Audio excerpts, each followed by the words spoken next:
Ẹ̀wọ̀n orin kókò dò tí rú mìnì. Akọ́rọ́ pa kí ẹ̀yin ìyá mi àjẹ́.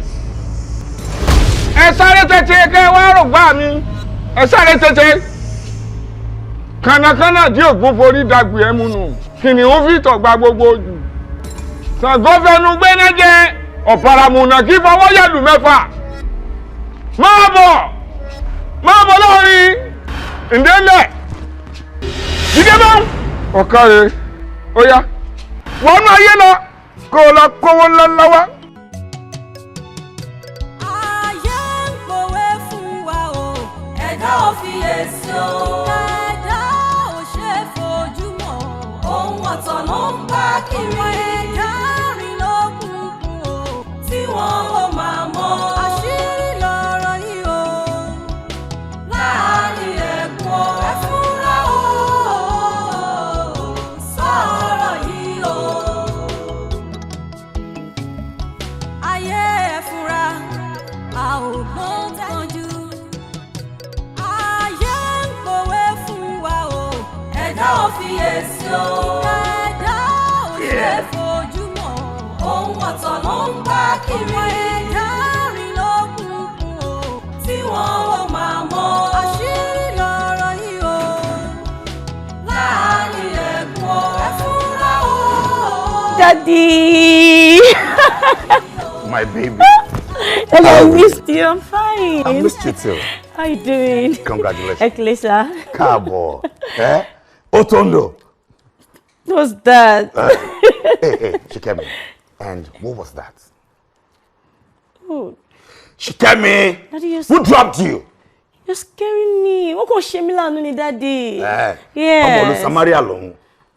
Me, Moluto Tiwa, Daddy. Ah. Daddy, you've not even congratulated me. Hey. Mafia manipulate me. Okay? Tell me the truth.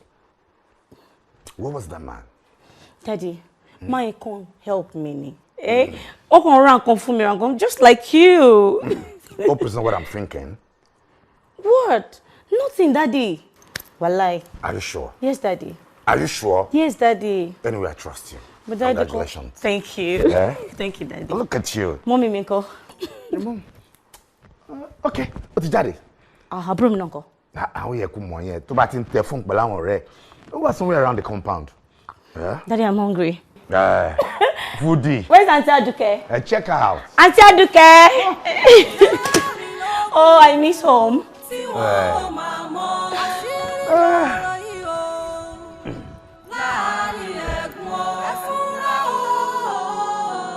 Thank you, Daddy. That's my daughter. I really appreciate it. Thank you so much. I love you. I love you too, my dear. But listen, owó tí mo fún ẹ yẹn, mo ní kó lọ ná jẹ o. Mo fún ẹ kó lè mọ bí yàn ṣe ń tọ́jú owó. Tó bá tọ́jú ẹ dáadáa, má tún surprise the next time. Thank you. Just be a good girl, okay? Sure, I will. That's my daughter. Thank you, Daddy. Ó ga o, ìyẹn náà la máa rí sí. Àmọ́ kí ló dé tó fi jẹ́ wípé ìgbà kan náà lè fà méjèèjì lówó sí. Àjíkẹ́, ṣé ò ń bọ́ ọmọ ẹ jowú ni? Mommy, why are you jealous? I'm not jealous. You are. Hey. You are too much. That's my daughter. Ìyẹn mi náà. Ó yẹ kó rí bẹ́ẹ̀. Nígbà tẹ́ ń fẹ́ mi àtọmọ mi lówó nígbà kan náà. Kò ṣe ní má rìn mi fín. Àjíkẹ́, imagine ń bọ́ ọmọ ẹ jowú. Mi ò jowú. Ẹ tiẹ̀ ti sọ fún mi báwo ni ọ̀rọ̀ owó náà ṣe jẹ́. Ṣé wọ́n ní ìdòwò ni? Of course mo fowó náà. But kí ló dé tẹ́ lè sọ fún mi pé okay owó nǹkan báyìí ni o. Kí ló dé tẹ́ lè sọ yẹn fún mi? Okay, property tí mo sọ fún ẹ pé kó lọ wá báyà fún mo ti ta. Èyí tí kápá kó àwọn wájú ẹ. Yeah. Ẹ ti rí bẹ́ẹ̀ ta. Oh, yeah, they were okay. Wow, okay. Very, very good. I'm so happy to hear that. Àmọ́, èlò lẹ́tà. Come on now. Wọ́n ní ọbẹ̀ kì í mí nǹkan àgbà. Mo ti ta. Mo tẹ̀ ti fún wọn ṣe àtìtì ẹ̀. Irọ́ o. Ẹ má gbé yẹn wá rárá. Ẹ ṣe lẹ́tà fún mi now. Ṣé ti gbà pé mi náà wà involved ni? Come on now. That was the reason tí mo fi fún ẹ ní 500,000. Àwọn agents ń báyà wá. Mo ti settle àwọn. Dọ́ pé ìyàwó mi ti wà involved ó ti gbé sórí social media wọ́n náà ti ń wá báyà kò yẹ bí a kò lọ ra perfume àti gbogbo makeup stuff. my dear ẹni sùúrù níbi tá a bá dé yìí ẹni sùúrù ṣé mo pé èmi náà mo ti gbé kí ní sórí social media máa fẹ́ tà ó dẹ̀ níye tàjọ sọ pé a máa tà mo kàn béèrè ní simple question èlò lẹ́tà ṣé fẹ́ máa fi nǹkan pamọ́ fún mi. okay 23 million naira látà 23 million naira ṣebí 20 million ní máa tẹ́jọ́ discuss pé a fẹ́ tà. yes. but àwọn agent yẹn wọ́n ṣe dáadáa 33 million mo padà tà. 23 million naira. yeah. ẹ ta ilẹ̀ ní 23 million naira. ẹ wá fún èmi ní 500,000 naira. kò yẹ kó rí bẹ́ẹ̀ o. ṣé mo ṣe sọ fún ẹ sí pé mo ti fún àwọn agents lówó. it doesn't matter. mo kàn fún ẹ pé kò fi ra nǹkan ni. ọ̀rọ̀ yín ti yé mi ṣé mọ̀ pé tó bá jẹ́ pé mi ni mo tà iye tí máa gbà kọ́ yẹn okay fine mi kọ́ ni mo tà ó ní nǹkan tó yẹ kó tọ́ sí mi náà still yes. Àjíkẹ́ hold on o àti 500,000 àti 23 million ta ló ní gbogbo ẹ̀ ṣé bí wọn náà lò ní. irọ́ o ẹ má dọmọpọ̀ má sí rárá ẹ má dàpọ̀ o tèmi ni tèmi owó tẹ fẹ́ mi ni ti tèmi gangan báwo ni wọ́n fún mi ní 500,000 naira nínú 23 million naira think about it now kò yẹ kó rí bẹ́ẹ̀ ẹ dẹ̀ shock mi fún nǹkan tẹ̀ ṣe ẹ shock mi gan ni èmi náà dẹ̀ máa shock yín fún mi dà. just relax now calm down. ẹ fi mi lẹ̀ mi ti ẹ̀gbẹ́ orí ilé ìrìṣà. okay ma add 1 billion naira kún fún ẹ I want place in this house. wàhálà Àjíkẹ́ ti ń pọ̀ jù o tó bá ti dọ̀rọ̀ lówó dé.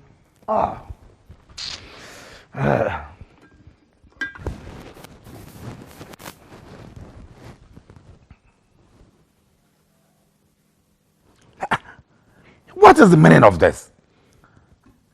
Àjíkẹ́! Ají! Babe!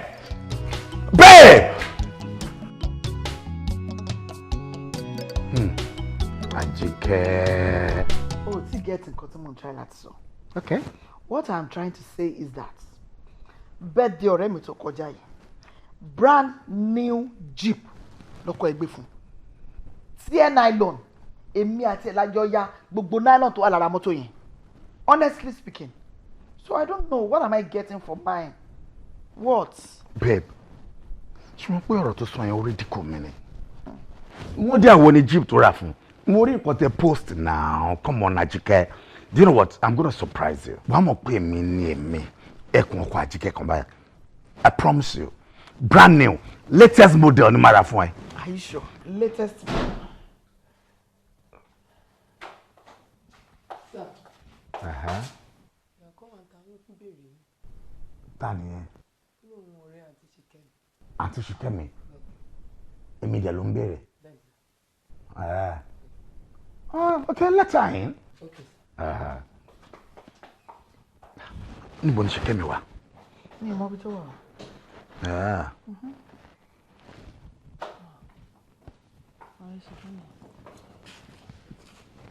Good afternoon, sir. Good afternoon, ma. Good afternoon, sir. Babe, you know him? No. Ẹ rántí mi, sir. At all. Èmi ni mo gbé Ṣìkẹ́mi wá láti camp ní Jẹ̀ta, sir. Oh, how are you doing? Fine, sir. Thanks a lot. You're welcome. I really appreciate it. You're welcome, sir. Oṣegun. Yes, sir. Huh? Yes, sir. Babe, ẹni tí Ṣìkẹ́mi sọ fún wa nìyẹn. Èmi náà ti rí bẹ́ẹ̀ ṣe gan-an o. A dúpẹ́ lọ́wọ́ yín. Amen. Àwọn ọmọ tí náà ara láàánú. Amen. Amen. Kò dé wá sí Ṣìkẹ́mi nílé o. That is very good, sir. Sherry, sir. Sherry, ma. Oh, sit down. Okay, sir. Thank you very much, sir. Once again. Orúkọ mi ni Adémọ́lá Adéòtí Adélékè. Why Adé? Ó mì pé ìdílé ọba lẹ ti wá nìyẹn o. Bẹ́ẹ̀ ni, sir. Unfortunately, bàbá mi ò jọba. But lágbára Ọlọ́run tí ọba bá kàn mí, mo máa jẹ́. Once again, you're welcome. Sir, ma, I recently came back from the US. And in all my sojourn abroad, mo kó èrò kó wálé Ọlọ́run gbà fún mi. Mo wá wò yí pé àsìkò ń tó fún mi láti fẹ́ ìyàwó, kò dẹ̀ wù mí kí n fẹ́ aráàlú òyìnbó àbí kí n lọ fẹ́ aláwọ̀ funfun. Mo wá wò pé ó máa dá kí n wá sí ìlú bàbá mi àti ìyá mi ilẹ̀ adúláwọ̀ kí n wá mú aya. Fortunately for me, nígbà tí mo meet Ṣèkẹ́mi, nígbà tí mo wà privilege láti gbé láti camp wá sílé, gbogbo conversation wa gidi gan ló fi ń bá mi sọ̀rọ̀, kò lè sọ̀rọ̀ ẹnu ẹ̀ tán. Mo wá rí i pé ọmọ oníwà tútù ni. Gbogbo conversation wa very brief. Ó show pé ó wà very responsible and from a very good house. Ìdí nìyẹn tí mo fi wá pé kí n wá ṣàlàyé fún yín. Kò sí nǹkan kan tí ó burú ń bẹ̀ tí mo bá mú Ṣèkẹ́mi tí mo fi ṣe aya sà. Kí Ṣèkẹ́mi fẹ́ yín? You mean my own daughter? Yes sir. Kò fẹ́ wọ? Bẹ́ẹ̀ ni sà. So bó ṣe rí mi mo jọ aná mú lójú ẹ? Àjọ̀dẹ̀? Àjọmọ̀nàmú. No sir. Tell me, kó wá jẹ́ nọ́mbà kíni? No sir, you mixed it all up sir. Ṣètìrí bí ṣe wà yẹ, I am still searching. Searching yẹn náà ni ó gbé mi délé yín. Ṣó ti yé yín sir? Because Mr. Searching at your head. Will you shut your mouth? That means you are not responsible. At all. I'm sorry. Mo bí tó bá fún àrùgbọ̀n ẹ kúrò, èmi àti age kan lájọ máa jẹ́. So ẹgbẹ́ ọmọ ẹ, my own daughter. Just give me a minute to explain myself, sir. Oh yeah. Okay, go on. Shetiri, when we are talking about getting married, in all sincerity and honesty, sir, mi ò fẹ́ obìnrin kankan rí láyé mi, sir. So ṣé mo gẹ́gẹ́ bí ṣe sọ fún yín earlier pé I sojourned abroad. Nígbà tí mo dẹ̀ máa fi délé, mo rí pé àsìkò tó fún mi láti marry. Mo dẹ̀ wà privileged láti meet your very responsible daughter. So and again, èmi tẹ́ ń wò yìí náà, èmi náà ni mo jẹ́ CEO Adex Fabrication, and again I'm also the proprietor of Adex Private Creche, Private School and Secondary School, sir. So and gbogbo nǹkan tí mo ní yìí, mo wá wò yìí pé kò sí béèyàn ṣe lè kó ọrọ̀ jọ, ó máa need better half tí ó máa bá manage àwọn kinní yẹn. Ìdí tí mo fi wá wò pé who be that person?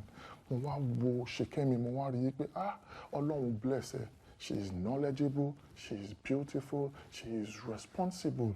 Ìyẹn ni mo fi wá wo yìí pé tí ẹ bá fún mi ní opportunity yẹn kí n fi Ṣèkẹ́mi ṣe aya, kó jẹ́ bone of my bone and flesh of my flesh, á lè bá mi dá ọwọ́ pọ̀ to build a very solid, beautiful and bright future together. Ibi tẹ́ bá ọ̀rọ̀ dé yìí, ó ti tó. Ṣé bẹ́ẹ̀ ti fúnlẹ̀? Gbogbo tẹ́ fẹ́ sọ fún wa lẹ ti sọ yẹn. Àbò tún ṣì kù. Gbogbo ẹ̀ náà lẹ ti fetí gbọ́ yẹn. Pátápátá. Bẹ́ẹ̀ ni ma. That's okay. Very You're good. okay. Oh yeah, huh? Babe. Mo fẹ́ dàgbà sókè. Sorry ma, má bínú. Kí ló dé, ṣé kò sí? Nothing. Sọ̀rọ̀ yìí sí wa ni. No, not at all ma. Calm down. Please. My dear. He looks responsible. Look at him now. No. Léyìí tó wọnú léyìí, lẹ́yìn sọ pé wà responsible. Ọ̀rọ̀ ẹnu lásán mà ní. Ọ̀rọ̀ ẹnu mà ló sì sọ fún wa ẹ̀ máa mọ́ délé. Ẹ̀ máa mọ́ bí tán ti wà. Ẹ̀ máa mọ́ ṣẹ́ tán fi wẹ̀ wá síbí báyìí. Ẹ̀ mọ̀ bóyá ògùn lọ fi wá bá a sọ̀rọ̀ gan. Torí ó dẹ̀ jọ bẹ́ẹ̀. Ó jọ pé ògùn lẹ fi bá a sọ̀rọ̀. Ṣùgbọ́n ògùn yín àwọn ló mú. Unfortunately for you, ògùn yín ò mẹ́mi. Nítorí pé kí ni èmi máa ń jí, máa ń gbàdúrà láàárọ̀. Tí bá tún fẹ́ sùn lálẹ́, màá tún gbàdúrà. Gbogbo ìgbà kọ́ làwọn máa ń join mi. Ìyẹn ló fi affect wọn. Kò wá affect mi. So báyìí ṣé wò yìí, ẹ mọ bí tá gbà wọlé kẹ̀, ẹ gbà bẹ̀ bọ́tà. Ẹ jọ o, dáadáa yóò ní bàjẹ́ o, ẹ bọ́tà. Sorry ma. But babe. Sorry. Sorry. One last thing ma. Kí tún ni? Ọjọ́ òun ni kí n padà wá gbé sí ma. Wèrè ń ṣe yín. Wèrè wà ní orí yìí. Ṣùgbọ́n máa bá mi lé. Anytime. My dear, please now. Allow me. Ẹ wo, bí ṣe rán bá yín sọ ní pẹ̀lẹ́kùtù yìí, ẹ máa lọ. Otherwise, màá là nǹkan mọ́ yín lórí o. Inú ilé mi mo wà o. Máa jàre yín o. Sorry ma. Ẹ má bínú ma. Wèrè ń ṣe yín gidi. Sorry ma. Babe, that's okay now. Ṣé tẹ́lẹ̀ bá fọmọ mi ṣé ẹni máa lò fún ni àbí ó màmá kúnlẹ̀ kí ọkọ ọmọ mi. Is he responsible man? Responsible my foot. Ẹ wò ẹ ń ṣẹ́ mi o kí ló dé tẹ́ ṣe báyìí nígbà tó ọmọkùnrin yẹn wọlé action lẹ fi bá sọ̀rọ̀ mo rò pé máa continue bá má dá sí rárá àmọ́ bó ṣe ń sọ̀rọ̀ lọ torí pé tán kan láwa bá yín sọ̀rọ̀. No. Ògùn yẹn wá mú yín. Shikemi is old enough to be a wife. Not to him. He's too old for our daughter. Can't you just see it? Ẹ má bá mi sọmọ o. Babe. Yes. Babe, come here now. Come on. Babe. Ajike. Bàbá ronú jinlẹ̀ dáadáa, a ò rí pé bí ti láyé. Ṣé wàá sọ fún mi pé ẹ fẹ́ lọ sùn ni? Babe, only your one. Nǹkan kan disturb mind mi. Kí ló ṣẹlẹ̀? Ṣé kò sí? Ọ̀rọ̀ Shikemi ni. Shikemi? Yes. Ṣé rí ọmọkùnrin tó wá lọ́sàn-án yẹn? Ọ̀rọ̀ yẹn fún mi concern bákan. Bọ́kùnrin yẹn ṣe ń sọ̀rọ̀. Mo rí sincerity nínú gbogbo nǹkan tó ń sọ. Àwọn bàbá wọn ní òye wọn làgbà ń wò. He's a matured man. Irú yẹn mo bá mi guide ọmọ mi. Wọ́n mẹ́kọ̀ ọmọ mi fẹ́. Ẹ wò, my dear, ẹ ti tó ẹ̀ dànù. Ọmọ mi ò lè fẹ́. Lẹ́yìn tó jẹ́ pé ó kàn walk into our house. Àmọ́ rí láti ibi kankan. Ẹ mọ nǹkan tó wà nínú ẹ̀. Ẹ mọ̀ bóyá ó kàn fẹ́ wọlé sí wa lára ni láti wá achieve mission títí ẹ̀. You know, àti wípé àti kúrò ní era yẹn. Ìgbà tí wọ́n ń fi ọmọ fún ọkọ, ìgbà yẹn kọ́ la wà yìí. Láyé tá wà yìí sìn, ọmọ máa ń yan ọkọ fún ara ẹ̀ ni. Ṣé ti gbà pé Shikemi lọ sí school ni? Throughout her years in the university, ó tún ṣe NYSC. Ṣé rò pé kò ní ní ọkùnrin kan tó máa kùn sí létí, tó máa bá sọ̀rọ̀ ìfẹ́? My love, experience mi ló mú mi.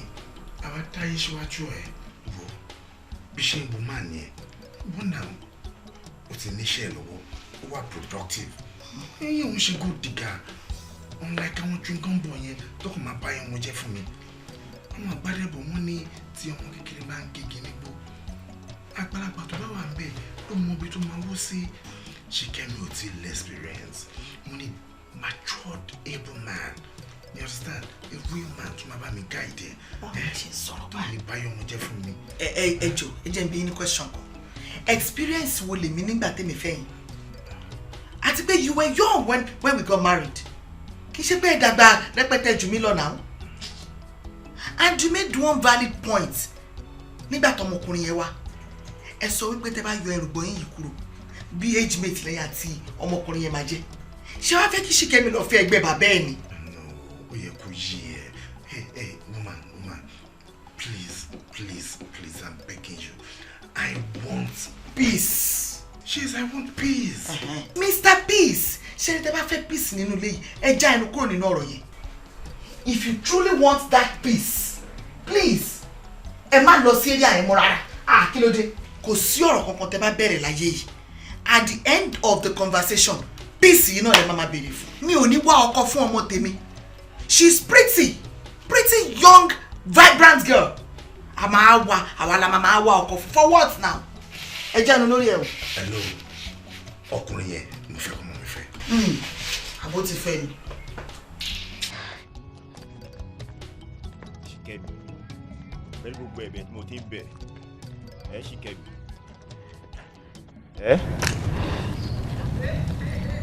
What do you want me to say? Kí ló fẹ́ kí n ṣe? Decision our parents need, and there is nothing I can do about it. Because Shikemi, your parents can never decide your life, your future. They can never be the architect of your life, Shikemi. We are talking about our future together, Shikemi. Dayo kò yé ni. There is nothing I can do about it. There's a lot of things, a lot of sacrifice you can make for this. I'm our union to work. I'm sorry. Shikemi. Sorry. But Shikemi. Please. Shikemi. God. You get me? God.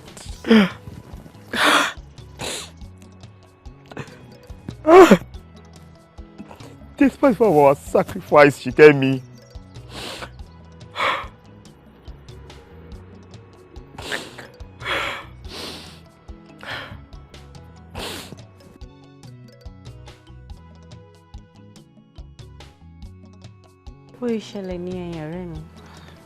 Just like that.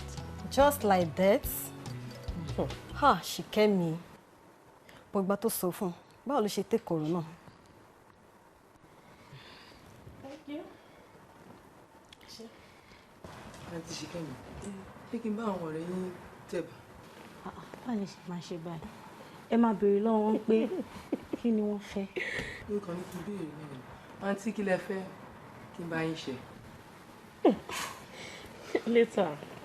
Ó dáa, ẹ ṣé. Ọ̀rọ̀ yẹn dùn gan. In fact, ó dùn èmi náà, but I just had to do it. Báwo ni ò ṣe ní dùn? Kí ló ń sọ tí ó dùn yìí náà? Ṣìkẹ́mi, ó dájú. Ó dọ́gbọ́n dájú o. Kí ló expect kí n ṣe? I need to obey my parents' wish. And besides, èmi àti Dayo tí ní any intimacy. Yes. What's that? Nothing. You know, àwọn òbí wa, wọ́n mọ nǹkan tán sọ. Ṣẹ̀dẹ̀ wá rí nǹkan tí àgbàlagbà bá rí lórí ìjókòó kí ọmọdé kó gun orí skyscraper kó lè rí anything. Exactly. Yeah. Anyway, bí wọ́n ṣe ń ṣe níbì kan, èèwọ̀ bòmíì ni. But as for me, ìní Olúwa, àwọn parents mi ò lè yan fún mi o, wọn ò lè yọ ọkọ fún mi láíláí, kò possible. Okay, all right. Ṣìkẹ́mi, ṣé ká kó open group chat fún àwọn ọ̀rẹ́ wa bí kí lẹ́ni mo sọ? Oh baby, no. Good. Otio, group chat bit báwo. I need a quiet wedding. Mi fẹ́ pariwo. And that's why tí mo fi sọ fún Dayo fún ara mi torí pé mi fẹ́ kó gbọ́ ní orí lẹ́nu ẹlòmíì or lórí social media. Ọ̀rẹ́ ti yé wa. Ó ti yé wa. As the Lordship places. Yàwó yàwó. Ó ga gan. Ó máa ti ń rọ̀bọ̀ sílẹ̀. Ta ló rọ̀bọ̀? Kí ni? O ò rí rẹ ṣá. O má lọ sanra ju wedding gown ẹ lọ. Ṣé ẹni tó bá sanra kò kí mọ̀ pé ó sanra. Ó ti fẹ́ bá mi òwò. Orí mi kọ́. Orí mi kọ́ rọ̀bọ̀. So ó fún mi àbí? Ṣìkẹ́mi. Okay, wá rí bó ṣe máa tó. Ẹ̀rẹ́ mi báyìí. Ẹnu ọ̀nà onígbà ẹ̀. Èmi ò jọ yín o. Here comes the bride. I'm tired. Here comes the lovely Mrs. Adeleke. Congratulations to us, darling. Thank you, Annie. I'll soon be back. All right. I'm tired. Remember how we started. Remember the love, the promises we made together. Please don't go away. Remember how far we've gone. Remember how we started. Remember the love, the promises we made together. Please don't go away. Why are you smiling? I'm just very happy today. It's the happiest day of my life, you know. So I can scream to the skies.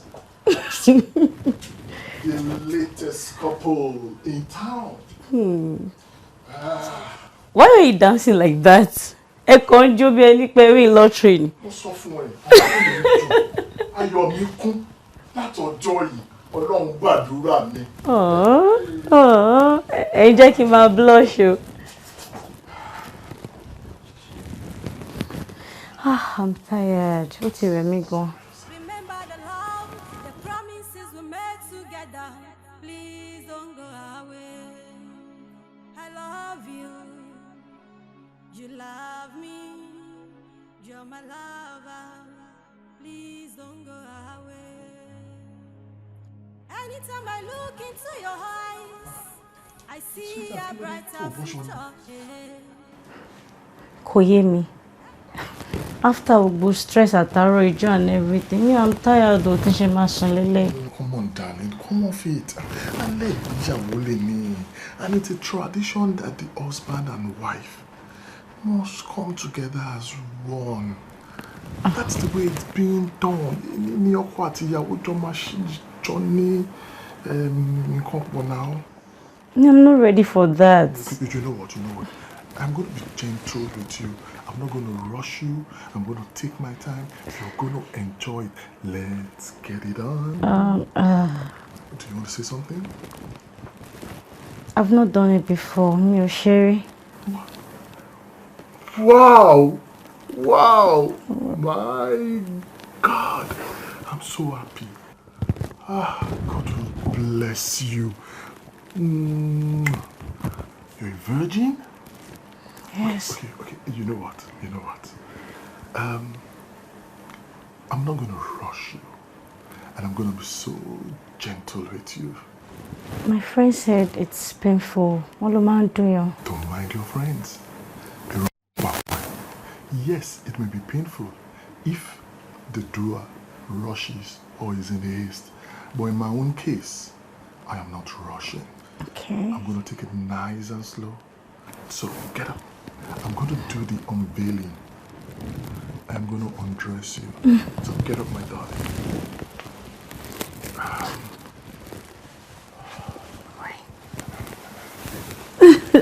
Okay, you know what? I know you're still shy. Let me put off the lights. Okay.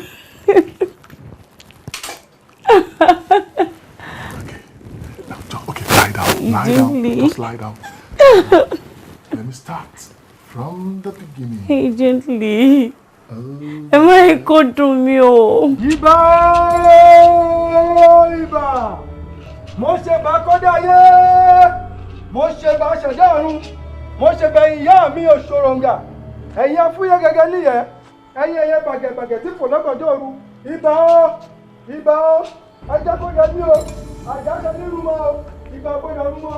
Mo júbà pẹ́pẹ́ wá! Mo júbà tẹ́lẹsẹ̀! Mo júbà tẹ́lẹsẹ̀ tó gbọ́dọ̀ kú lójúgun! Onílẹ̀-lọ́dẹ̀ ibà! Ọlọ́nà níbọ̀! Onílẹ̀-lọ́dẹ̀! Bẹ́ẹ̀ bá ní abíire tí ń rìn sán, gbòmú dàkú mọ ènìyàn. Tí ìbòrú rìn, gìrìgìrì olóògì ní àjà pẹpẹ, olóògùn dúdú gorí àjà, ọwọ́ kan fá ọ̀sẹ́ ló bá wá. Ẹ̀yin aláyé o! Ọ̀rọ̀ di ṣíṣe báyìí o, àìbọ́nu omi tán ká tún kóòtù. Ó ti dójú ọ̀gbagadè, ntí mo ní omú wá kọ́.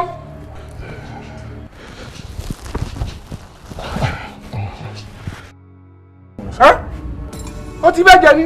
Rárá bàbá mi ti bẹ́ẹ̀ jẹ. Mo bá ọmọbìnrin yẹn lé ní èmi mo jábàálẹ̀ ẹ̀. Gbàrígbà mọ́lẹ̀. Ẹ̀yin ẹlẹ́jà ká dùn wọ̀ wò. Ẹ̀yin òsákó bẹ̀bẹ̀ lẹ́bàá ọ̀nà. Ẹsẹ̀ mo dúpẹ́ o kú oríire. Eléyìí tó bàbá lè di rẹ̀ yìí. Tó fi gbárù eléyìí wá owó tó ní. Gbogbo aráalé rẹ̀ ní ọkọ̀ ha. Mú wá. Àjọ Odúfẹ́. Ẹ̀yin ìyá mi ọ̀sán ni mo fi à. Afẹ́kẹ̀kẹ́ ní ìyá lẹ́yìn ojú ẹjọ́ ìyẹn ní màrẹ́ ti pátí èlé apá ni má yọ̀dà. Èyí tó ní jápá àtẹ̀dọ̀jọ́ wọn àti inú òróró jẹ́ fún òṣòro sàlọ̀sàlà tó bẹ́ẹ̀ wẹ̀ ní omi sálọ́sálọ́ òtìtì ìbílẹ̀ oníbòsí òru o. Ọdẹ ní sáko yorùbá ọ̀rọ̀ nìmọ̀jẹ̀ sáko yóò ògùn ejò kọ́bẹ́lẹ́yìn yọyọ rẹ̀ jẹun ẹ̀yin aláyé o. Ẹgbà yín lọ́wọ́ mi ẹjẹ́ ó dowó kó dọlá kó dọrọ̀ ẹgbà lọ́wọ́ mi. Ọwọ́ rẹ̀ dà. Àwọn apàṣẹ ayé jẹ́jẹ́ àwọn tí ń pàṣẹ ayé ní gìrìgìrì wọ́n ní ń fún ọ gbogbo tí ń bẹ lẹ́yìn rẹ̀ ń fi sínú ẹ̀.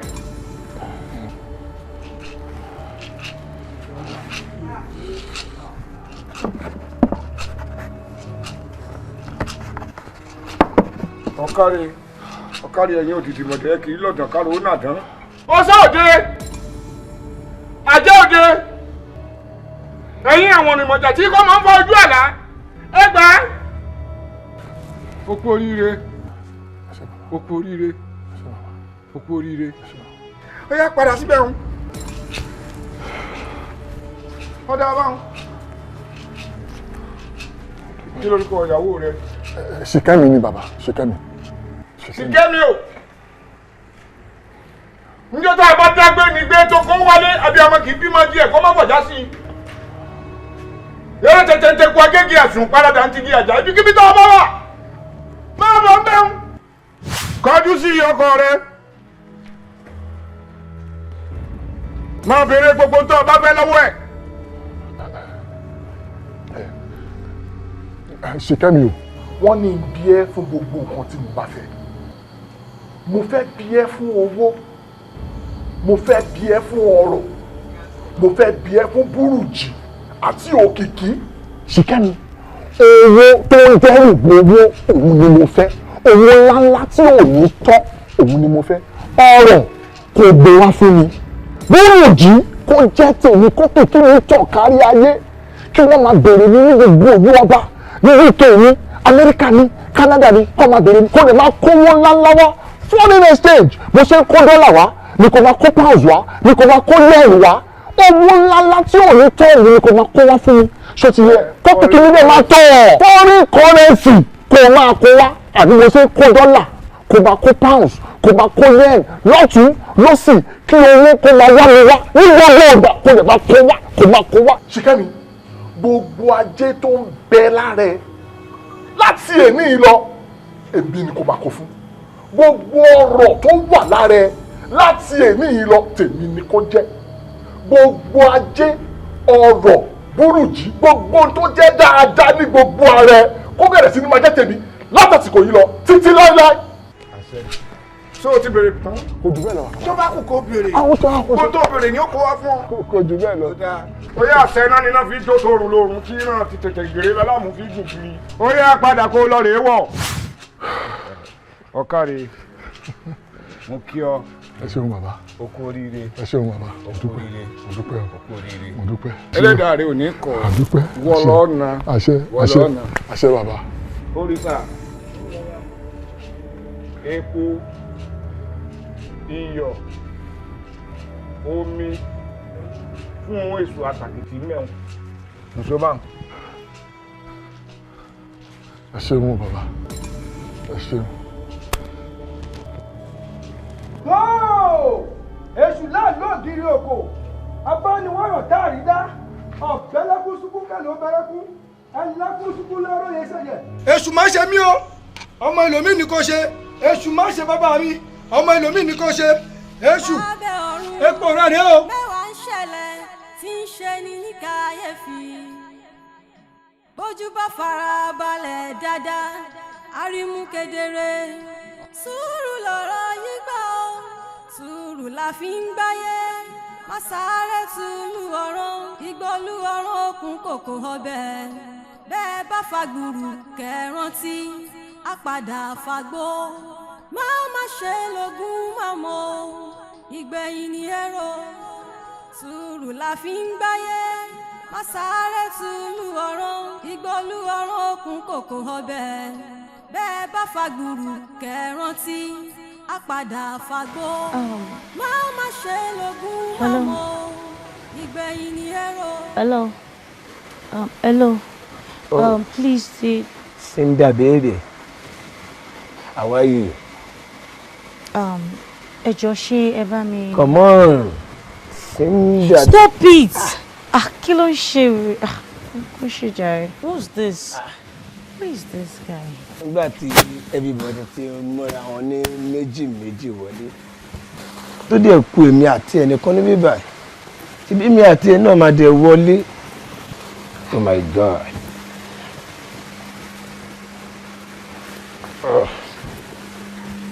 I'm fucking thirsty, man. But I gotta do it. Do it, my love. In that way, I'm coming. mẹ́wàá ń ṣẹlẹ̀ tí ń ṣe ní kàyéfì bójú bá fara balẹ̀ dáadáa arímú kedere sùúrù lọ̀rọ̀ yìí gbà ó sùúrù la fi ń gbáyé má sáré túlù ọ̀rọ̀ ìgbọ́lú ọ̀rọ̀ òkun kòkò ọbẹ̀. Ibo ni Démọ́lá lọ lórí? Kí ló tó sá jáde lẹ́yìn ìgbà tó ṣẹ́gun tó máa ṣe tán?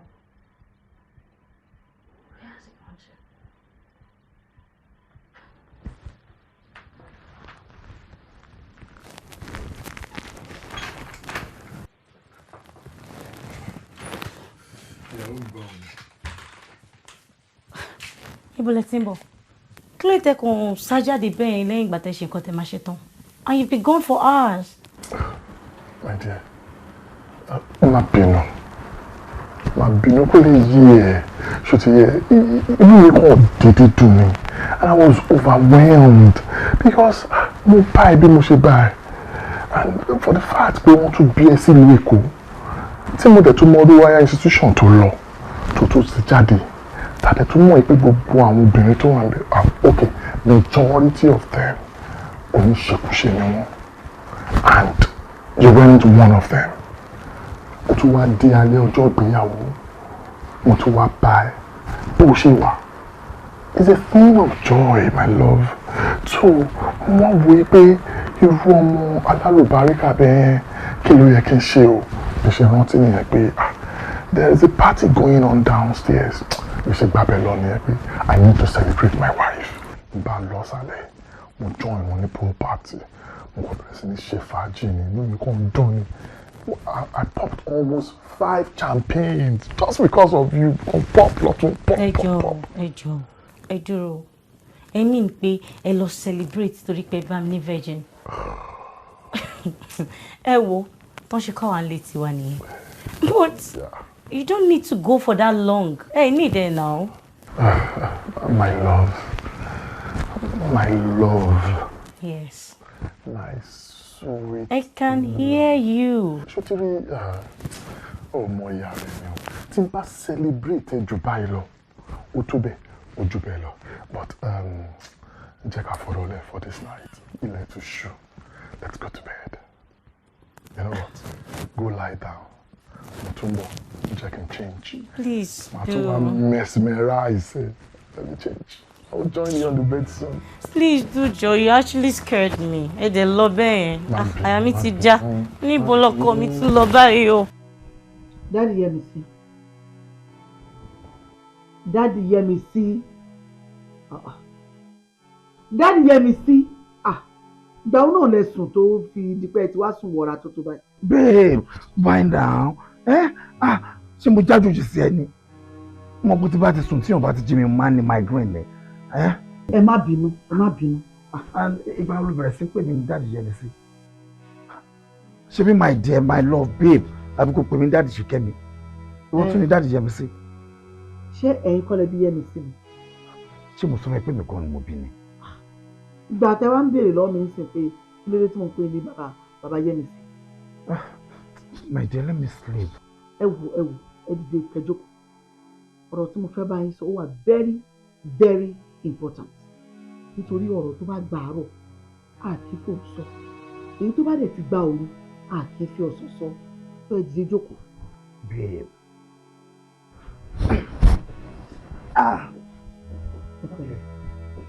What about? My dear. Ṣìkẹ́mi máa ti ṣe wedding. Yeah. So lẹ́yìn ìgbéyàwó kí ló tún kàn? Ọmọ ní èrè ìgbéyàwó kó fi inú ṣoyún kó fẹ́ ìgbọ́mọpọ̀. Tèmi àti ẹ̀dẹ̀ lọ síbẹ̀ as papa àti ìyá ìyàwó wọn kà dágbára tó sùn ká dà sósì. Yeah, you know me so well now. Ẹ ti gbàgbé mi. My dear, ṣe gbàgbé. Ẹ má gbàgbé wípé lẹ́yìn tí Ṣìkẹ́mi bá ṣe ìgbéyàwó ó ní nǹkan mi tó tún rọ̀ mọ́.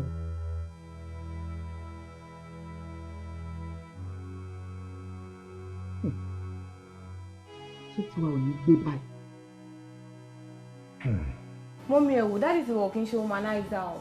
Mo trust dáàdì mi, àbí àǹtí mi? Yes, no. Dáàdì wa ló máa lọ síbi iṣẹ́ at the right time, ó máa dé at the right time. Yes. So kí wá nídìí ta fi ń ṣọ́ dáàdì kiri o? Dáàdì wa is the best dad ever. Exactly. I know. Kí lọmọdé mọ̀? Especially wọ̀ kí ló mọ̀? Anyway, ṣe rí ọ̀rọ̀ marriage kò rí bẹ́ẹ̀ ṣe ń ròyìn o. In fact, ìwọ ṣe mọ̀ pé ìwọ ọjọ́ àbúrò ẹ lọ. Ó yẹ kó ti máa mọ̀ nípa marriage dáadáa. Mọ́mí, mi ti dé. O ti dé level yẹn o.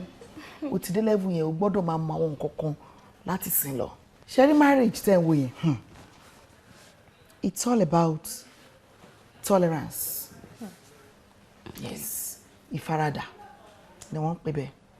Àìmọye marriage tó jẹ́ wípé ìfaradà ló gbé wọn ró títí di level tí wọ́n dé. Yes. Àìmọye nǹkan tó jẹ́ wípé ó máa ń ṣe àjòjì sí ara tí èèyàn bá wọnú marriage tán. Ṣùgbọ́n tí èèyàn bá ti ní faradà, ẹni tó bá ṣe mistake, ẹni kejì á fi sùúrù àti ìfẹ́ á fi correct ẹ̀. Nítorí pé tí èèyàn bá lo sùúrù àti ìfẹ́ láti fi ṣe correction, ó ṣeé ṣe kẹ́ni tẹ́ ń correct gan má gbọ́. So sùúrù, ìfẹ́ àti ìfaradà ló máa ń jẹ́ kí ẹ̀mí ìgbéyàwó kó gùn dáadáa. Wọ́n marriage ṣe rí nìyẹn. But mommy, mi rí ẹ̀yin àti daddy Ike correct ara yín rí now. A dẹ̀ máa ń correct ara wa o. Èyí kọ́ lè máa mọ̀. Nǹkan tí mo sọ nípa ìfẹ́ àti sùúrù nìyẹn. Okay. Okay. That's nice. Oh, that's a good one.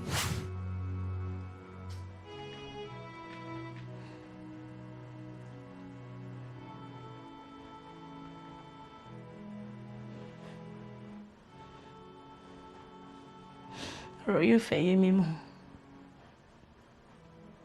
Ṣé bí ìgbéyàwó ṣe máa rí lélẹ́yìí ni? But our parents me ò rí báyìí now. I'm not even enjoying the marriage. What kind of thing is this? Mommy mi ò sọ fún.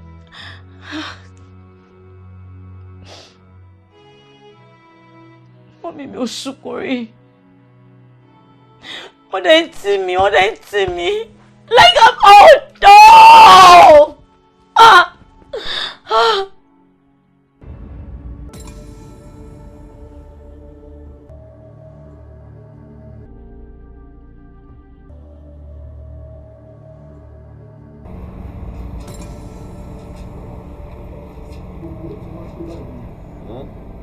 Ọ̀dà bá àṣẹ pé iṣẹ́ ló ṣe ọkọ̀ kì í kọ̀ ọ̀tí àdá kì í mú orin tì ẹ̀mú kì í mú tiẹ̀ tì lágbẹ̀dẹ ọwọ́ rẹ ti tó o ọwọ́ rẹ ti tó o.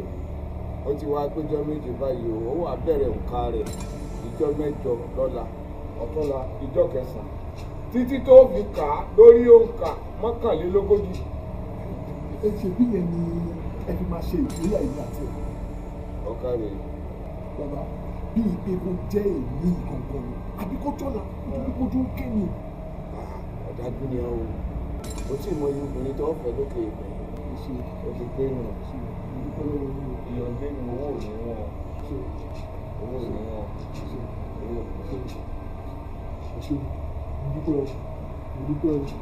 I love you, you love me, you're my lover, please don't go away. I love you, you love me, you're my lover, please don't go away. Remember how far we've gone, remember how we started, remember the love, the promises we made together, please don't go away.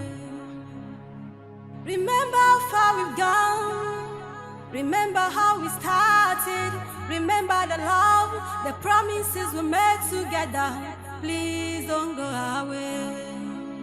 I love you, you love me, you're my lover, please don't go away. Anytime I look into your eyes, Ta ló wà nílé o? see a brighter future. Who is home? Anytime I look into your eyes, Mommy, I see a brighter ìyàwó ti dé o. My baby, alright, má gbé mi ṣubú. Mo dé ni. Báwo ni? Àǹtí mo ti miss yín gan, ó bẹ́ẹ̀ fine. Èmi náà ti miss ẹ, wọ́n náà fine. Báwo ni? Ọkọ yín tọ́jú yín gan o. Nígbà wo sígbà wo? Just 5 days. Bó máa ń fẹ́ wá kí n, mọ́mí máa sọ pé kí n máa wà pé máa máa disturb ẹ̀yin àtọkàn. Ṣé tòótọ́ ni máa disturb yín ni? O máa disturb mi, má ti wá sìn. Mọ́mí ńkọ́? Mọ́mí ti jáde. Daddy náà ńkọ́? Daddy ti travel. Oh, skipped my mind. Kí lẹ bá mi rà wá? Kí ló ṣẹlẹ̀? Mo fẹ́ wo nǹkan ni, fẹ́ wo nǹkan tẹ bá mi rà wá. Ṣé phone mo ara wa ni? Aunty mi over fine. You know ewo fara yin over fine. Aunty mi ló fine báyìí. Mo ye fine o de ń bọ̀ bó ló ń lọ. Mo kàn fẹ́ wo nǹkan lórí phone yìí mo ń bọ̀. Ọmọ ima mo pin mi. Hey, má ṣe transfer lórí phone mi o. Did you hear me? Wala mo yi po. Aunty Aduke. Everywhere dákẹ́ yẹn. Kò tẹ̀ sí ọ̀tọ̀ níbi téèyàn ti ń bọ̀ àti bí báyìí. Àbámọ̀ nígbẹ̀yìn ọ̀rọ̀ kí là ń kánjú fún kí là ń fààyè wá ní tipa bàbá ronú jinlẹ̀. Hello, darling. Shikemi.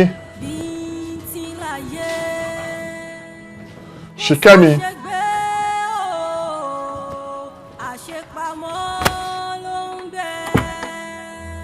Shikemi.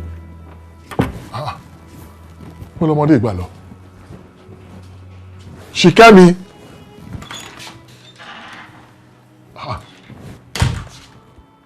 Kí ló ṣẹlẹ̀?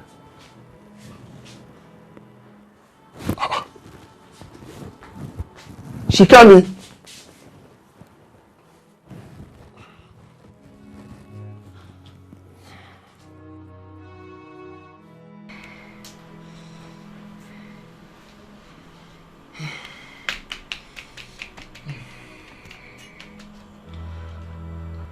Pick your phone, do your long. The phone ring now. Pick your phone. Shikemi, pick your call.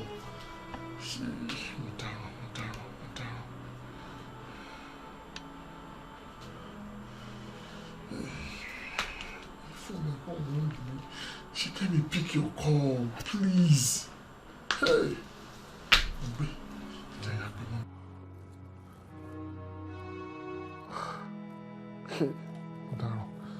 Kí n yà pé màmá ẹ̀ torí Ọlọ́run máa ń dẹ́kin rákòbá mo gbé.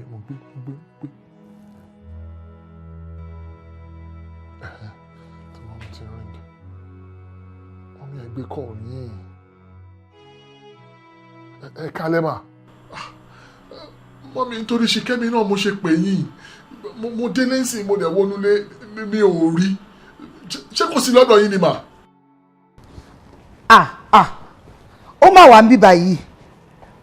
Ibi ló wà ó kódà ó ti sùn lọ. Mọ́mí ẹ bá mi jí báyìí ẹni kó máa bọ̀ nílé báyìí ẹni kó máa bọ̀ nílé. Ilẹ̀ ti ṣú bí after 10 láwa yìí after 10 ẹ jẹ́ kó máa bọ̀ láàárọ̀ ọ̀la ẹ jọ. Mọ́mí Àníkẹ́ jí sí ẹni kó máa bọ̀ nílé. Mọ́mí kò lè dàárọ̀ ọ̀la ilẹ̀ òṣìjú ẹni kó máa bọ̀ sẹ́ẹ̀ ẹni kó máa bọ̀ nílé. Mi ò ní lè ti ọmọ jáde ní ìdá yìí náà kí ní kó máa bọ̀ nílé.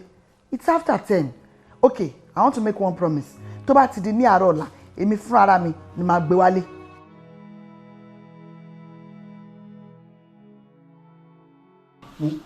Mọ́mí ẹ̀jẹ̀ ti rí ilẹ̀ ò tí ṣú jù ẹbí mi mo níyàwó mi ẹni kó máa bọ̀ nílé ẹni kó máa bọ̀ báyìí ẹ jọ máa. No ẹ má jẹ́ kó rí bẹ́ẹ̀ àti wípé wọ́n máa tiẹ̀ títí gate estate wa.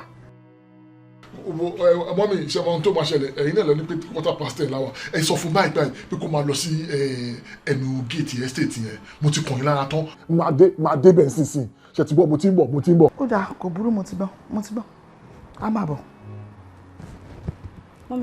Ṣìkẹ́mi kí ló ṣe ẹ́ ó dẹ̀ wá jókòó síbí báyìí títí di ìdá yìí ṣé o fẹ́ lọ sílé ẹ̀ ni.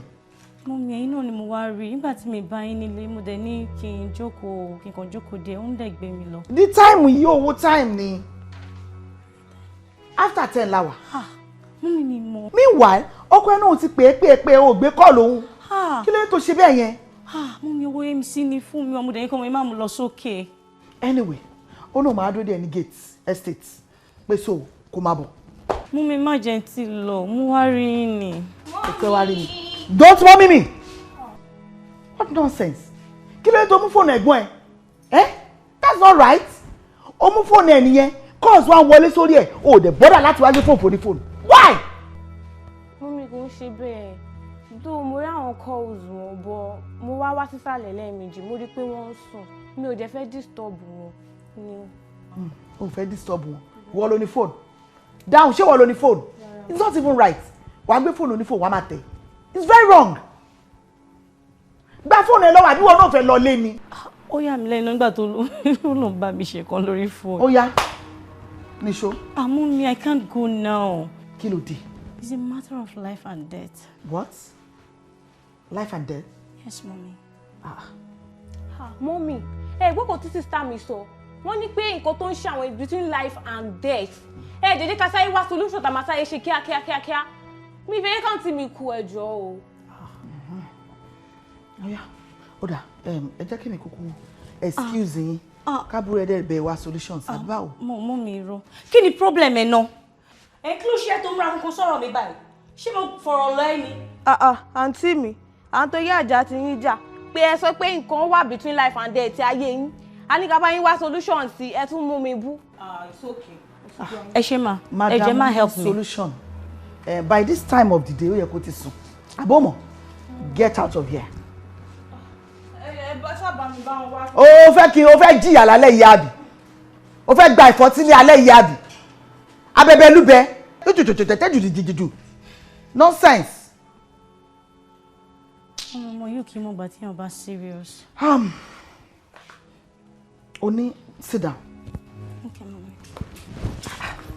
Me understand ọ̀rọ̀ yẹn kò yé mi dáadáa. Oni ọkọ ẹ̀. Mo ní tá bá ti jọ ní àjọṣepọ̀ tán. Immediately, ó dẹ̀ máa jáde síta. Kò dẹ̀ ní padà wọlé mọ́ for like 2, 3, 4 hours. Okay. And this has been happening. Láti gbà wo? Láti gbà tá ti ṣe ìgbéyàwó ni mommy. Láti day one. Bẹ́ẹ̀ni ma. Till now. Bẹ́ẹ̀ni. Ó dà tó bá lọ bó ṣe ń lọ yẹn tó bá dé ìwọ ń bí ni pé mo ló lọ. Máa ń béèrè lọ́wọ́ ẹ̀ ó máa fún mi náà excuses tí ò ní ìtumọ̀ bí kò sọ pé ẹ̀yin náà òun dùn gan torí pé òun bá mi as a virgin òun lọ celebrate òun lọ marry. Láti ìjọ yẹn títí dìsìn. Bẹ́ẹ̀ni mọ́mì kò yé mi náà nǹkan tí mo ṣe ní kí wá béèrè lọ́wọ́ yín pé ṣé bí ìgbéyàwó ṣe máa ń rí nìyẹn ni because I don't understand. Inú mi dùn pípé o pe àkíyèsí mi sọ̀rọ̀ tó wà lẹ́yìn. I'm very happy. Ṣé wàá mọ tó máa ṣẹlẹ̀? Èmi náà ní dákẹ́. Máa gbé ìgbésẹ̀ lórí ẹ̀ and I'll get back to you. Ṣó ti yẹ? Àmọ́ ó fẹ́ kó máa bọ̀ báyìí lálẹ́ because I don't know. Ó ṣàtàkùn ni pé dandan kó máa bọ̀. You couldn't insist that I should sleep. Ìwọ má worry. Mi á sìn ẹ́ dé títì. Ṣùgbọ́n bára ayé orí ọ ará ọ̀run wò ọ́ ọ̀tá fà sókè dídó borí bára ayé orí ọ ará ọ̀run wò ọ́ ọjọ́ ẹ̀san bọ̀ ọjọ́ ẹ̀san bọ̀ ẹ̀san akẹ́yẹ ẹ̀san á. Orí bẹ́ẹ̀ ló tún lọ ni. I'm tired. You are tired. Ṣé bọ́ọ̀rùn ló ń sùn níbi tí tó ló wà látàárọ̀? Mo tún wá gbé ẹ láti ibẹ̀ délé oorun ló sùn throughout nínú mọ́tò òun tún wá wọlé sí òun sọ fún mi pé you are tired. Mo dẹ̀ ń bẹ́ sọ̀rọ̀ láti ẹ̀kan kí ló dé tó ṣe jáde in the first place tó sọ fún mi. Ó bored náà mo dẹ̀ ní kí lọ sọ́dọ̀ àwọn mi ìwọ náà ló ṣàrè treat àwọn ọ̀rẹ́ mi from visiting. Ṣìkẹ́mi kí ló dé tó ń ṣe báyìí ìwọ náà mọ̀ náà we are newly married o lè máa jáde bẹ́ẹ̀ yẹn inú ilé ẹ ló yẹ kó wà náà you can't be doing this is the time for us to bond to know each other better ó yẹ ká jíjọ máa wà pọ̀ ní all the time ó dẹ̀ mọ̀ kí tí bá ti lọ ti tèmi bẹ́ẹ̀ yẹn tí bá máa fi dé padà máa bẹ̀rẹ̀ sí ní máa wish to be with you cuddle with you and do all sorts of things with you. Now you are getting back at showing attitude and forming tiredness. Anyway, you leave me in the house. Leave me not now. Let me help you with you. No, please. Just leave the clothes, man. Kí ló ṣẹlẹ̀? Oh, no, that's strength. Ṣìkẹ́mi, you can't be telling me you are not in the mood. As your husband, tí bá ti sọ fún ẹ pé ó yá látọ̀dọ̀ tiẹ̀ náà yẹ kó ti ready for me now. And the same thing applies to you tí wọn náà bá lọ yá. As your husband, I should be ready and up and doing to my responsibilities. So what are you telling me? don't stress yourself. In fact, angle to why is the best. You just don't stress yourself. I will do all the stress. Ẹni tó gbé burú ṣẹ́ bẹ̀rẹ̀ níkà o. Mo ti rẹ̀ mí ṣe. Ṣẹ́ bẹ̀rẹ̀ níkà o. Ẹ̀san àké ọjọ́ ẹ̀san bọ̀ ẹ̀san àké o. Ọ̀tá fà sókè yídó borí bára ayé orí ọ ará ọ̀run wò ọ́. Ọ̀tá fà sókè yídó borí bára ayé orí ọ ará ọ̀run. Please, do not even dare me. Where are you coming from? Nimbololo. And I need an explanation right now. Come, what is happening here? Are you okay? No! Ẹ̀yin kankan ló yẹ kí n bèrè lọ́yìn pé ṣé ẹ wà okay. Because every night about the share to the vegeton, it might disappear into thin hair. And please do not give me that crap of you going to celebrate me because can you work this time? Boletimbo, tell me where you're coming from now. She came in. Show me to Basoro. Ìwọ gangan ni mo bá sọ̀rọ̀, Ademola. Yes. You should tell me where you're coming from by this time of the night. Will you shut up your mouth and get out?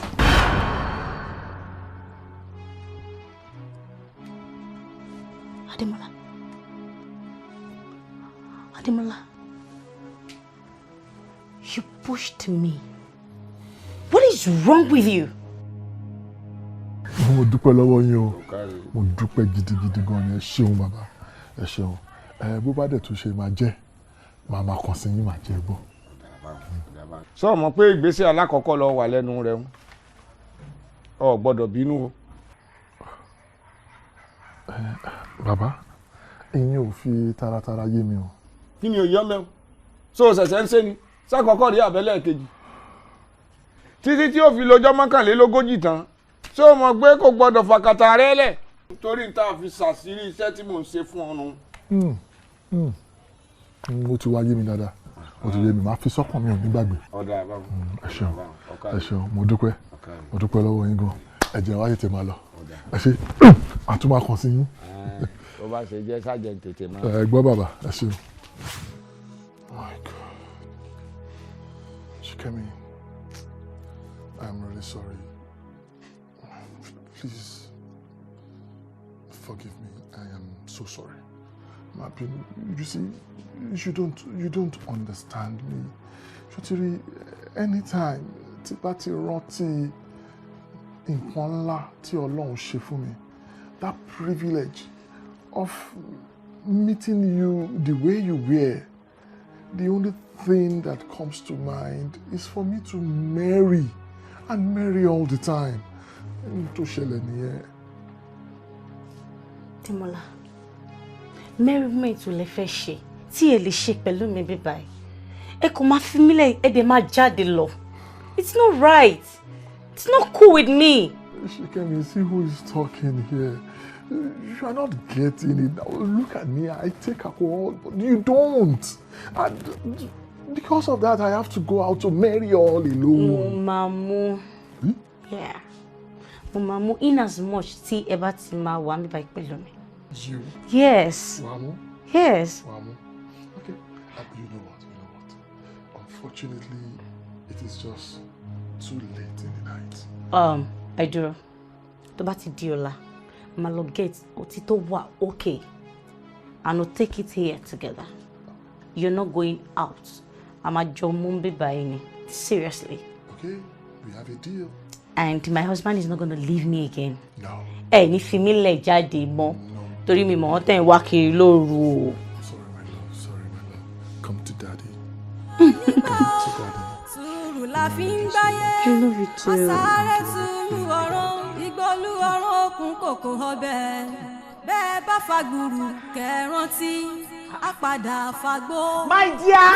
Má ṣe lógún. Ẹ̀ẹ́dẹ̀ dáhùn kí ló ń ṣẹlẹ̀ náà? Ìgbẹ̀yìn ni ẹ̀rọ. Ṣé bóbìnrin náà máa ń sọ pé ó máa ń pẹ́ kó tó múra tán? Èwo tún ní tẹ̀yìn ọkùnrin náà? Ẹ̀ẹ́dẹ̀ bọ́lẹ̀. Wọ́n náà mọ́ wà lọ́sípítù. Ẹ̀ẹ́dẹ̀ take so long láti get ready. Well, babe, mi fọgbọ́n attend sí kankan ni. Kí lẹ tún attend sí? What could be more important than ọ̀rọ̀ ọmọ? Ọ̀rọ̀ ọmọ là ń sọ yìí náà. Lórí ọ̀rọ̀ hospital yẹn náà ni náà. Hospital? Bọ̀ ṣe rántí ṣá? Ṣe rántí jọ́ kìíní àná tí ọmọkùnrin yẹn wọnú ilé yìí wá tí mo sọ pé likely kí n fọ́ nǹkan mọ́ lórí. Èní ló máa ṣẹlẹ̀. Àjíkẹ́, nǹkan tá a fẹ́ lọ ṣe bẹ́ẹ̀ kọ́ nìyẹn o. O realize pé hospital là ń lọ kò yẹ ṣe ibi tán ti ń jà. Má dẹ̀ gbàgbé pé ọmọ wa nìkan kọ́ ló wà ń bẹ̀. Okay? Mo ti gbọ́. Kí n dákẹ́ tó máa fi pa mí lọ́mọ. Kí n dákẹ́ ó lu ọmọ dákú. I mean, kí ni o bá ṣe fún? Listen, if that is the case, ìwọ jókòó sílé, jẹ́ kí mi lọ.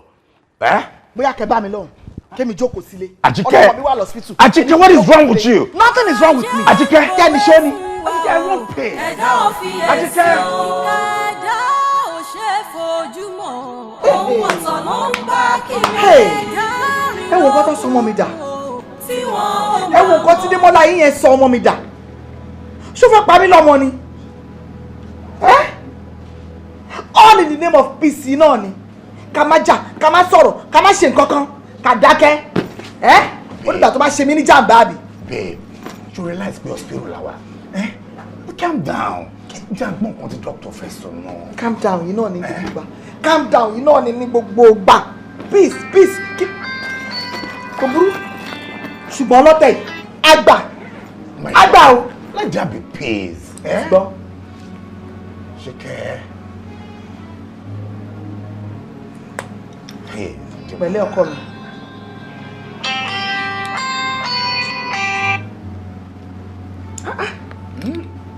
Ìdùnnú ni mo mọ̀ pé èèyàn máa rí nínú márèjì. Ìbànújẹ́ lòun fún ọmọ mi lásìkò àtọmọ mi ti dénú ilé ẹ̀. Kí ló dé? Kí ni mo ṣe fún? Ẹ̀jẹ̀ ni adákẹ́. But still, mo ti gbọ́. Jẹ́ àgbọ̀tẹnu doctor. Àmọ́ á gbà mí lọ́gàá o. Á gbà mí lọ́gàá. Àtijọ́ kí ẹsẹ̀ bọ́ ṣòkòtò kan náà. Kí ló dé? Calm down. Ó dà mo ti gbọ́. Let there be peace. Doctor. Chief. O ṣe gan. O kú ìtọ́jú wa. Yes.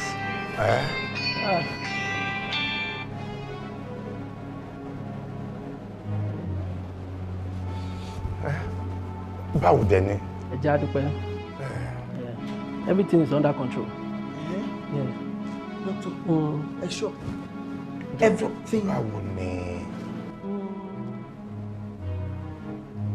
Still ìrọ̀lẹ́ ọ̀la, they are going to discharge you. Everything is under control. Olúwa ṣe. Yes. Everything you are under control. Everything is under control. Yes, sir. Doctor, please, that's Demola of a guy. I don't want to see him here. In fact, kí anybody ma kí ọmọ mi. Please. Yeah? I'm assuring you, kò ní sí wàhálà. Oh, sure. Kò ní sí wàhálà. Doctor. I assure you. Doctor. I assure you, sir, for company. Ojú mi ojú ẹ o. Kò sí wàhálà. Mo fẹ́ kí anybody wá kí ọmọ mi. Kò sí wàhálà problem. All right, sir. Ọ̀rọ̀ ẹ̀ mú ń tẹ̀lé o.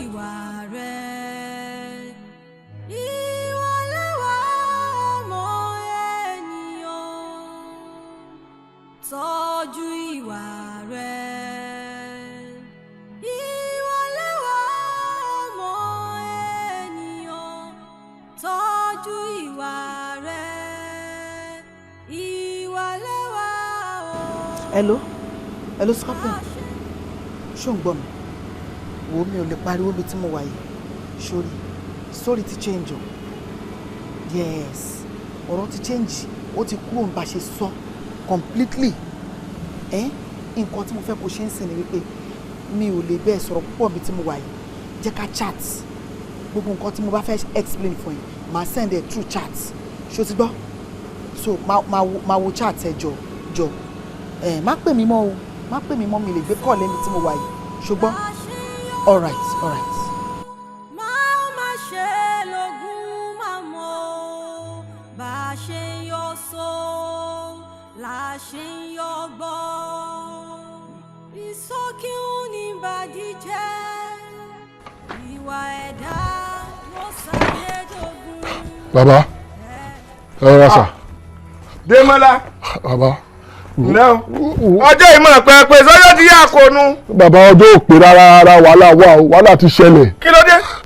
Ẹ ṣáà mo bá ṣe máa ń ṣe tí ọjọ́ bá ti ń súnmọ́ bẹ́ẹ̀ yẹn tí gbogbo ẹ̀ fẹ́ parí èmi náà máa díbọ́ bí bó ṣe máa lọ bó ṣe lọ dánú bí mi lánàá nìyẹn bí mi náà ṣe kó bítì fún nìyẹn unfortunately lulu tí mo lọ lù ó dákú wọ́n á ní kí n dọ́gbọ́n sí pé kí n ṣàwọn mi lé lórí pé bóyá á dìde ibi tí ṣe máa ṣe tẹ́lẹ̀ o kò dìde o àfi bàtà dé hospital bàtà máa dé hospital mi mọ báwọn ẹbí ẹ ṣe gbọ́ bó ṣe dé hospital nìyẹn tèmi ti rò pé ìjàmbá wà lọ́spítù àjọ wà ń bẹ̀ tó máa tún fi jí o tí máa gbé nǹkan mi lọ́lé báwọn ẹbí ẹ ṣe fárígá nìyẹn pé mi gbọ́dọ̀ dúró rárá o pé kí n máa lọ bísí àbá wọn ṣe lágídí títí bàbá wọn lé mi ní o. ó ti ṣòfò dànù. kí a ní í ṣe ó ti jẹ́ tánu ṣé o rí pé ò parí iṣẹ́ ń bá wọn. tẹ́ ẹ bá jọ sùn lọ́jọ́ kan so lábẹ́ òrùlé kan nǹkan ti fọ́. bàbá ọgbọ́n òun lè lè bá mi dá sí i bóyá kẹba àwọn kí n tẹ máa ń sọ yẹn bóyá tẹ bá sọ àlè reverse time yẹn padà. wo bí èmi ò ní nǹkan kan tí n ó ṣe mọ́ o n tí mo mọ̀ ni mo ti ṣe fún ọ n tó mọ̀ ló ti fọwọ́ rẹ̀ pa o. ọgbọ́n.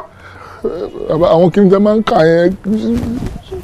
ó ń fọṣọ lórí rẹ ó bá yá ọmọ lọlé. bàbá ẹ bá mi dọ́gbọ́n sí kinní yìí. ọgbọ́n àwèrè wo ni à ń dá. bàbá ó dáràn nítorí olóbi ọba dẹ̀ wọlé ti bàbá yìí sí ó lè nàyàn kan lóòótọ́ bàbá máa fi kówó yẹn jọ nítorí ọlọ́run mo fẹ́ gbàgbá nítorí ọlọ́run. kí là ń kánjú fún kí là ń fààyè wá ní tipa bàbá ronú tilẹ̀ dáadáa a ò rí pé ẹ jọ ó ní lady kan tí wọ́n gbé wá sí bíbá ìyàwó ọ̀rẹ́ wa àmì Ṣìkẹ́mi ó ní iṣu pẹ̀lú ọ̀pẹ̀ ó dàpọ̀ fíìn tí wọ́n gbé wá sí bíbá. Ṣìkẹ́mi. ẹ ṣe. dókítà ó ní kí n fún yín fáìlì yìí ó bá wọn ojú òfin sí ìfún ìṣẹ́mọ́. a ní àlejò wa fẹ́ rí dókítà. ẹ káàsán sá. ẹ káàsán àánú máa ṣì mí gbọ́ ó dàpẹ́ tí mix ẹ̀ síra wọn àmì mi ò rí dókítà mo fẹ́ rí ìyàwó ọ̀rẹ́ wa tí wọ́n gbé wá sí bíbá. ṣé dókítà mo fẹ́ rí. nọ́ọ̀sì máa mú yín lọ síbẹ̀. ẹ̀mí pé nọ́ọ̀sì ló máa mú yín lọ sí wọ́ọ̀dù ọ̀dọ̀ dókítà. ó máa mú yín lọ. ok can go. kò sáṣẹgbé o àṣepamọ́ ló ń bẹ. welcome madam. Thank you. ṣé kò dé wà difficult láti locate ọ̀dọ̀ wa ń bí bàṣà. Not at all. Ṣé mo wí pé ṣàṣà níbi tí Google Map òde. ṣé kí ni kan fi ṣe ń lálejò. Oh, nothing. I'm okay. Please, let's go straight to business. Okay. Then details. Oh, hey. Details yẹn wà níbí báyìí. Wà lórí fóònù mi. Okay, you can. Yeah, no problem.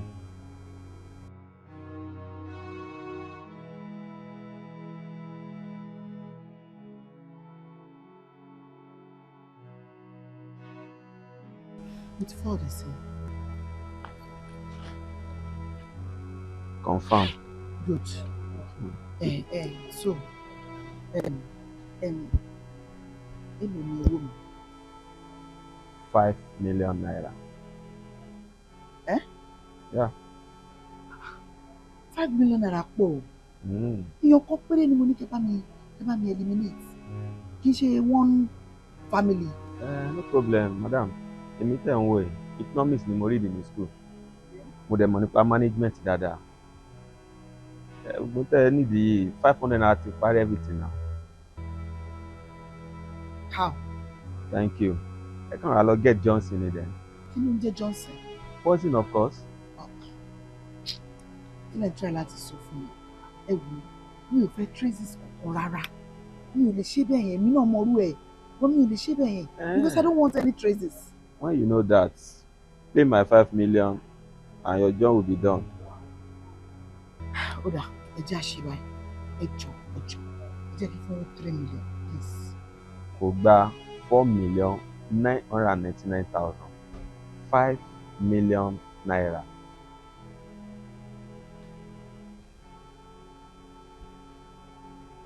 $5 million. Yeah. Koburu. Kí ni mode of payment? Ṣé kí ṣe transfer sí? Kí lẹ ta fún mi kí n mo rà lọ́wọ́ ní? Cash. Okay. Ẹ jẹ́ àṣẹ báyìí. Ẹ kàn fún mi níbi 2 hours. Maximum 2 hours. Màá get it. No problem. Ilé ìta wa làwa wà. Whatever you come, you meet us. So màá ṣì bá yín bí. No Mi ní problem. pẹ́ dé 2 hours. No Mo dé tán. problem. No problem. All right, ẹ ṣé.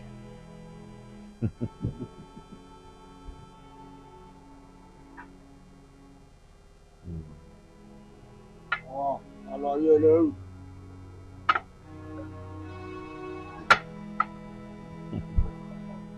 Kí ló happen? The deal is done. Wow. Ọ̀gá gbà síbẹ̀. Kí ni ìyá ẹ wá sọ? Tó ti gbé wá ni. Ó máa lóun fẹ́ ṣe transfer ní mo dẹ̀ ní pé no. Ọ̀rẹ́ máa ní kó má ṣe kó da sálárẹ̀ yìí náà ká mọ bóyá ń lọ náà. Kí ló sọ? Ọ̀gbẹ́ni. Wọ́n wọ́n ẹ̀ sí mi ni àbíkú fẹ́ pa ẹ́. Má sọ bẹ́ẹ̀ mọ́ láyé ẹ̀ o. Bọ́bọ́ farabalẹ̀ jẹ́ ká gbowó. Ló ṣẹlẹ̀ gangan. Ẹbí tí máa tó débi báyìí, ó máa tó gbé dé nìsín mẹ́. Ẹ̀dá celebrate. ọ̀gbẹ́ni. Ẹ̀dá ò ṣe é fojúmọ́, ohun ọ̀tọ̀ ló ń bá kiri. Ẹ̀dá rìn lókùnkùn o, tí wọ́n ò máa mọ̀. Àṣírí lọ̀rọ̀ yìí o, láàrin ẹ̀gún o. Ẹ fúnra o, sọ̀rọ̀ yìí o. Ayé ẹ fúnra, a ò gbọ́n tẹ́ni tó ń ṣọ́ wa. Ayé ẹ fúnra, ìtàkùn tó lọ́mọ bí ó máa gbẹ̀san láti gé. Afẹ́fẹ́ kì í fẹ́ gbígbóná, tó bá ti wá ń fẹ́ gbígbóná. Ẹ̀dá ayé ti ra afẹ́fẹ́ ní iṣẹ́ ni. Ọmọ ènìyàn ń dóró lábẹ́ ọ̀run, mẹ́wàá ń ṣẹlẹ̀ tí ń ṣe ní kàyéfì. Bójú bá fara balẹ̀ dáadáa, arímú kedere. Sùúrù lọ̀rọ̀ yìí gbà ó, sùúrù la fi ń gbáyé. Má sáré túlù ọ̀rọ̀, ìgbọ́lú ọ̀rọ̀ òkun kòkò ọbẹ̀. Bẹ́ẹ̀ bá fagbùrù kẹrántí, á padà fagbó. Má má ṣe lógún màmọ́. Tọ́jú ìwà rẹ̀. Ìwà lẹ́wà ọmọ ènìyàn. Tọ́jú ìwà rẹ̀. Ìwà lẹ́wà ọmọ ènìyàn. Tọ́jú ìwà rẹ̀. Ìwà lẹ́wà. Madam, ó ṣe gan o. Ó dùn mí fún yín gan. Ẹ̀yin tó yẹ kẹ́ ẹ jẹ́ àríkọ́sí rere. Ẹ wá ń rán àwọn eléyìí iṣẹ́ dé tòrutòru. Àwọn ilé tí ẹ̀ ń wò yìí, Nigeria police ti ń wá wọn sìn for the past 5 years ni. Ọ̀daràn paraku làwọn guys yìí. Tẹ́ bá mọ ohun tán ti dánwò. A jẹ́ pé ẹ̀yin gan lọ̀gá wọn. Rárá o, èmi ò ṣọ̀gá wọn o. Ẹ wò, ìgbà àkọ́kọ́ rèé tí mo ṣẹ̀ṣẹ̀ máa bẹ̀ wọ́n ṣẹ̀wọ̀n. Nǹkan tí mo dẹ̀ rán wọn náà ni òtún sọ̀ sí di ẹjọ́. Wọ́n ní tíyàn bá jalè lẹ́ẹ̀kan tó bá da aṣọ àrán borí, aṣọ olè náà ló sì dàbòrà. Ọ̀túnba, ibi ò ń ṣe ilé ẹjọ́ o, àgọ́ ọlọ́pàá níbí. Ọ̀rọ̀ yìí ti kọjá agbára wa bí ó ti dókè lọ́hùn. Ṣé tó bá máa fi di Monday, màdámù lọ rojọ́ níbi tí ó ti yẹ kán lọ. Ẹ jọ̀ọ́ ẹ má jẹ́ kó rí bẹ́ẹ̀. Ẹ jọ̀ọ́ àìdí àjò. Àjíkẹ́, tell me what else do you want tí mo ṣe fún ẹ? Kí ni ọkọ ṣe fọyà tí mo ṣe fún ẹ? Ṣé mo fìyà jẹ? Rárá. Ó béèrè kọ́lọ́ mi, mo dẹ̀ sọ pé tiwa ò ní gbé. So ó wẹ̀ sọ pé property ẹ̀gbọ́n mi kì í jámọ́ ti tèmi. Mo lọ́kànjú wa. Ó dẹ̀ mọ̀ pé mílíọ̀nìà ni mí. Gómìnà dáríjì mi ò ní ṣe bẹ́ẹ̀ mọ́. Gbogbo owó tí mo ní ta ló ná. O ní access account mi. Tell me what else you want, you this woman. Àgbà tó bà mí lórúkọ jẹ́. Ojú kòkòrò ni. Wọ́n fẹ́ pa ọmọ ẹ̀gbọ́n mi nítorí ogún tí ò ń ṣe tiẹ̀. Ìwọ kọ́ ló máa borúkọ mi jẹ́. Òfin máa dín pẹ̀lú ẹ. DPO, ẹ máa wo first day táwọn méjì kọ́kọ́ máa meet ara wọn, ojú mi ló ṣe. Gbogbo kò mọ̀ pé mo ti tap fóònù, gbogbo conversation gbogbo ẹni mo mọ̀. Kó tó di pé pa mí lọ́mọ torí ẹ̀ mo ṣe pè yín. Look at you. Eh?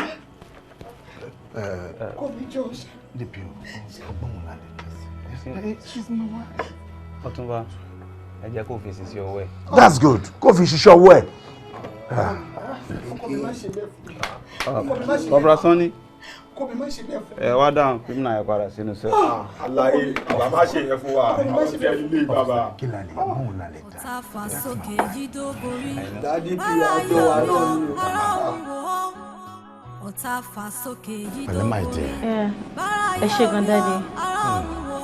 But dad, kí ló dé arrest mommy? Níbo ló ti gbọ́ ọgbọ́n news ẹ̀? The news is everywhere in the clinic. Látọ̀sán àná nothing so kiri. Well, let me come and arrest mommy. Government ló arrest her. Daddy. Yeah? Government ló arrest mommy for what? Wo jẹ́ ká rẹ̀ yá, okay? Tá bá délé a máa sọ yòókù. Just get well, okay? Daddy, please. Ẹ̀yin náà lẹ sọ fún mi pọ́rọ̀ nílé. Daddy, me arrest mommy me. I don't understand. Kí ló ṣẹlẹ̀? Ajike is not your biological mother. She is not. Ó ṣe prove rẹ̀ fún mi ni. Pé òun kàn gbà ẹ̀tọ́. Ó dẹ̀ prove pé òun gbà ẹ̀tọ́ ni. She is not. In fact, I am not your biological father. Yes. Wo, fọ́tò ẹ̀gbọ́n mi ti máa fi hàn ẹ́. Ẹni tó bí ẹni ẹ. Bẹ́ẹ̀ni. But you're my blood. Ajike out of greed. Ojú kòkòrò olè. Ó fẹ́ pa ìdánù fún mi.